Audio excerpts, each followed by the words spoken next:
সুপ্রিয় দর্শক, আসসালামু আলাইকুম। জেডবিডি নিউজ 24 এর সর্বশেষ সংবাদে আপনাদের সবাইকে স্বাগতম। প্রথমেই জানিয়ে দিচ্ছি সংবাদ শিরোনাম। জুলাই সনদের খসড়ায় থাকা অসঙ্গতির সংশোধন হলে বিএনপি মতামত দিবে বলেছেন সালাউদ্দিন আহমেদ। সেনাবাহিনী নিয়ে কটূক্তির প্রসঙ্গে সেনাপ্রধান বলেছেন, ওরা বড় হলে নিজেদের ভুল বুঝতে পারবে, তখন লজ্জিত হবে। ভুয়া হিসাব খুলে গাজীপুর সিটি কর্পোরেশনের অর্থ আত্মসাতের অভিযোগে মামলা। ট্রাম্পের 50% শুল্কের চাপে দিশে পাচ্ছে না ভারতের রপ্তানিকারকেরা। অস্ট্রেলিয়ায় নুরুলদের দ্বিতীয় জয়, আফিফের টানা তৃতীয় 40। এতক্ষণ শুনছিলেন সংবাদ শিরোনাম, এবার বিস্তারিত। জুলাই সনদে খসড়ায় থাকা অসঙ্গতি সংশোধন হলে বিএনপি মতামত দিবে বলেছেন সালাউদ্দিন আহমেদ। জুলাই সনদের খসড়ায় কিছু অসঙ্গতি আছে এবং এসব সংশোধনের করার পরই বিএনপি তাদের চূড়ান্ত মতামত দেবে বলে জানিয়েছেন বিএনপির স্থায়ী কমিটির সদস্য সালাউদ্দিন আহমেদ। তিনি বলেন, বিএনপির জুলাই সনদের প্রতিটি প্রতিশ্রুতি বাস্তবায়ন করবে এবং সাংবিধানিক প্রক্রিয়ার মধ্য দিয়ে আলোচনার মাধ্যমে সমস্যাগুলোর সমাধান খোঁজা হবে। মঙ্গলবার রাজধানীর গুলশানে নিজ বাসভবনে কয়েকটি গণমাধ্যমের সঙ্গে কথা বলেন তিনি। সেখানে তিনি এসব কথা বলেন। সেনাবাহিনী নিয়ে কটূক্তি প্রসঙ্গে সেনাপ্রধান বলেন, ওরা বড় হলে নিজেদের ভুল বুঝতে পারবে, তখন লজ্জিত হবে। বাংলাদেশ সেনাবাহিনী সম্পর্কে নানা ধরনের কটূক্তি প্রসঙ্গে সেনাবাহিনীর প্রধান জেনারেল ওয়াকারুজ্জামান বলেছেন, এসব গালিগালাজ শুনে অখুশি হওয়ার কিছুই নেই। যারা এসব করছে তারা আমাদের সন্তানের বয়সী। ওরা বড় হলে নিজেদের ভুল বুঝতে পারবে, তখন লজ্জিত হবে। মঙ্গলবার সকালে ঢাকা সেনানিবাসে অফিসার্স অ্যাড্রেস অনুষ্ঠানে সেনাপ্রধান একথা বলেন। অনুষ্ঠানে সেনাবাহিনীর ঊর্ধ্বতন কর্মকর্তারা সশরীরে উপস্থিতি ও ভার্চুয়ালি যুক্ত ছিলেন। বৈঠকে উপস্থিতি একাধিক সূত্রের প্রথম আলোকে এসব তথ্য জানিয়েছে।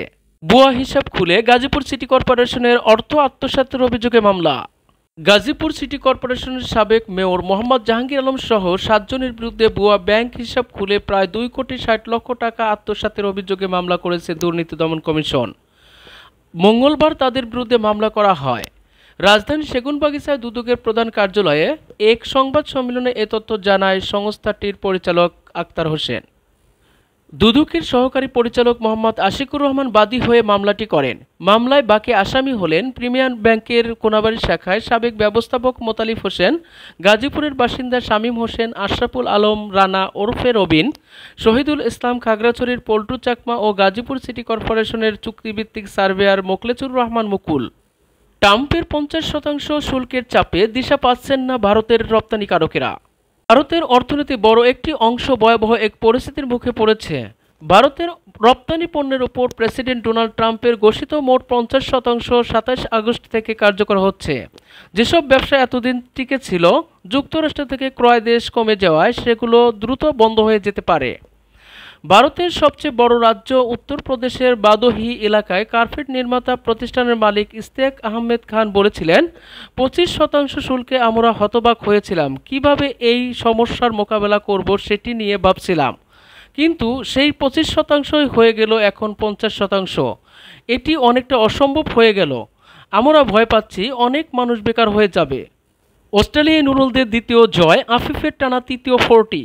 টপ এন্ড টি-20তে সব ম্যাচেই মারারা ক্রিকেট গ্রাউন্ডে 2 নম্বর মাঠে খেলেই পারত বাংলাদেশ এ দল। টুর্নামেন্টে এই মাঠে 2টি ম্যাচ খেলেই 2টিতে জিতেছে নুরুল হাসানের দল।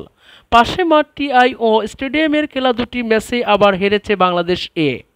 মঙ্গলবার টুর্নামেন্ট নিজেদের চতুর্থ ম্যাচটি এ দল খেললে 2 নম্বর মাঠে নর্দার্ন টেরিটরি স্ট্রাইককে 22 রানে হারিয়ে দ্বিতীয় জয় পেল এই মাঠে নেপাল জাতীয় দলকে হারানো এ।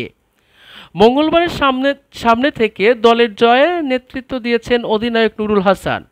23 বলে 35 রান করার পর উইকেটের পেছনে 2টি ক্যাচ নিয়ে ম্যাচ সেরা হয়েছে নুরুল হাসান। বাংলাদেশ এ করেছিলেন 4 উইকেটে 172 রান। নর্দার্ন টেরিটরি স্ট্রাইক 7 উইকেটে করতে পারে 150 রান।